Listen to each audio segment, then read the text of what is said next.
Okay, I'm at the Xpeng again. Yeah, Xpeng again. Now this time they have a P7, which is the sports sedan. So naturally, based on the price, I think it would compete with the Model 3. Although the salesperson here says the vehicle is actually larger than Model 3. It's the same size as a Model S. So, well, I don't know. Personally, I feel the space is a little bit less than the Model 3 when I experienced the Model 3 in Montreal. Yeah, and let's walk around it first.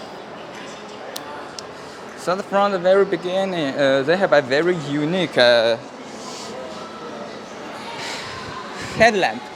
So these two are the big lamps, and this one is called the tele lamp. So it would change the format and the color. And if we look in close, you can see the piano-like trim style on the LED, on the top of the LED. I do not know whether these lights are a single light. I think they consist of thousands of small LEDs. Yeah, that's probably what they are. And this is for the first time they have a frunk.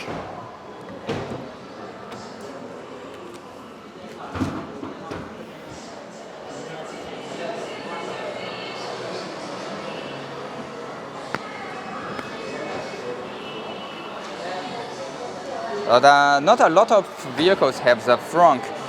This one have one. And well, it's not as big as I thought, but I think it's big enough to fit in a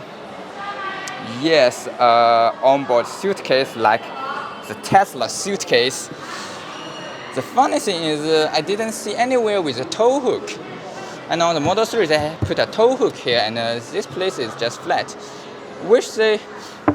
It sounds empty below, so I think they have enough space to put a tow hook inside. Windshield washer fluid, that's the only maintenance you need to do on an electric car. And wow, this is better than Tesla's Model 3. They have a cushion foam to dampen noise. For the Model 3, it's just the honeycomb structure. They just expose the honeycomb structure. Although on the internet they have already had some accessories for the Model 3 to cover it. I more like the honeycomb structure. They look more industrial, but I do know I'm not general public. General public likes this style more. Yeah, hydraulic.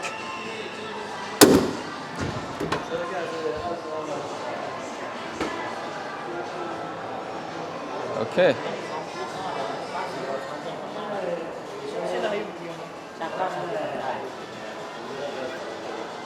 As the interior, unlike Tesla Model 3, they now have two. They still have two screens. They didn't choose one screen, and I do believe most of the Chinese people are still pretty conservative.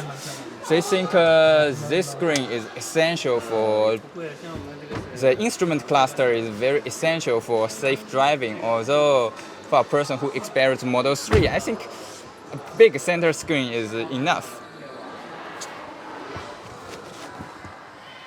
Now, as I enter the car, they have the easy entry mode.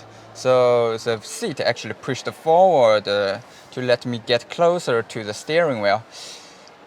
This is something interesting. I kind of like this. My 2016 Nissan Sentra does not have it.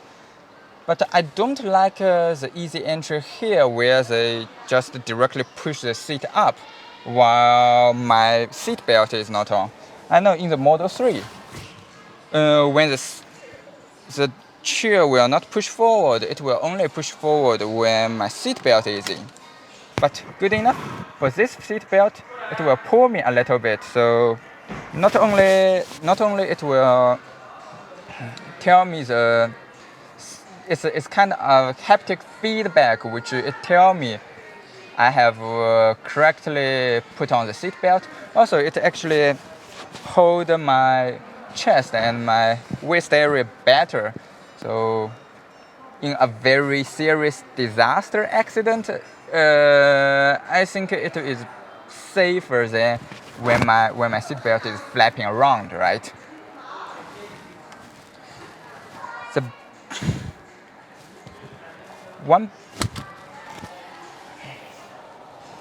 one bad thing here is the first time when I get onto the car, I do not know how to get out. If you can see, I could not see any buttons. I know on the Model 3 they have a button here, and if I press, the door opens. But here, Jesus, where's the door handle? At the very beginning, I do not know how to get out. And later on, I find the door handle is actually this one. I initially pushed it, so it have no feedback. Damn, Model 3 a dictator. Now I know if I push, you can see the tail light inside, and I get pushed backward. Again, this is a bad thing because every time if I open the door, I would get out as soon as possible because I need to look back, right?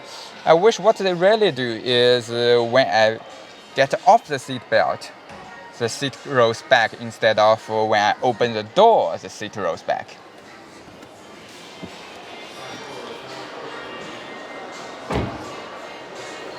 The door handle is like this. It's complicated for me to say which way is better. Do I like it to stay like this, or do I want you to retract every time? It's complicated. It's more of a habit thing instead of say which car is good and which car is bad. You see, like this handle, it's very easy for me to know it can open. But if there's anyone who walk around and if they have any backpacks and they hug onto this, either they will get hurt or the car will get hurt. It's a complicated story.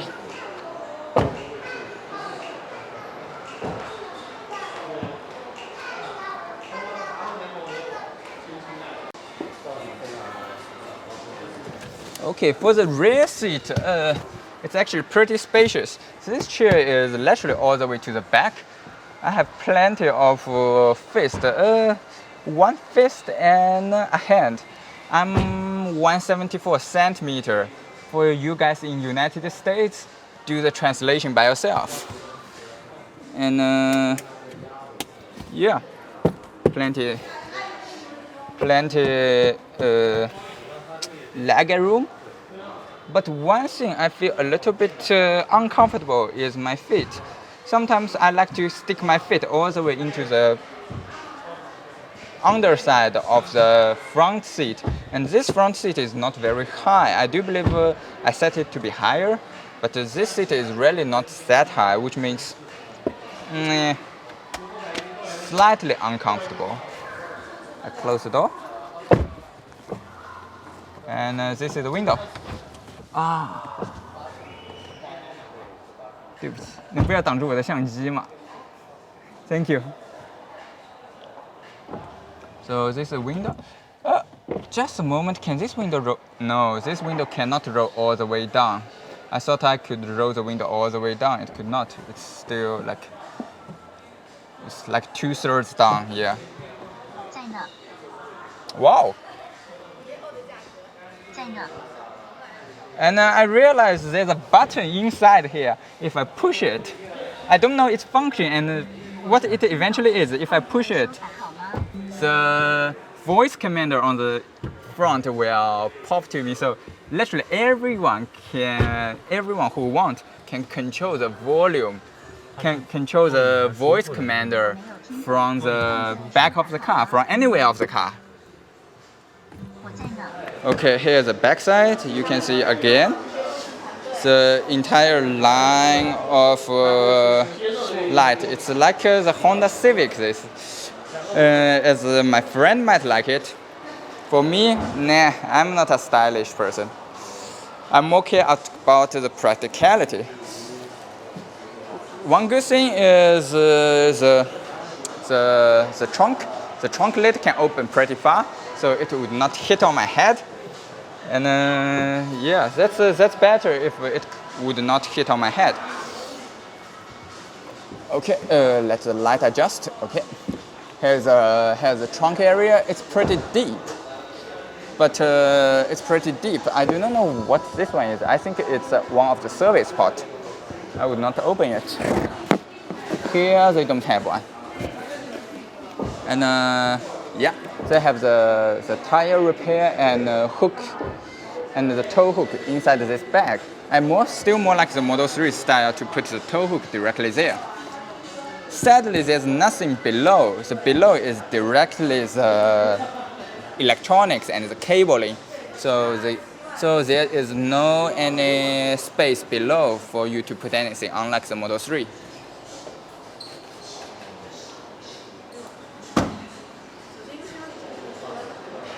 There you go. For this time, they put the charging port at the back instead of like the G3 where they put the charging ports in front. Again, they have one side for one. This side is the slow charging, and that side is for the fast charging. This depends on people. Really depends on people. I think this is just Xpeng style design language, where they like to put the charging port on different sides. For me, I still prefer the Model 3 style to put the charging port at the same place.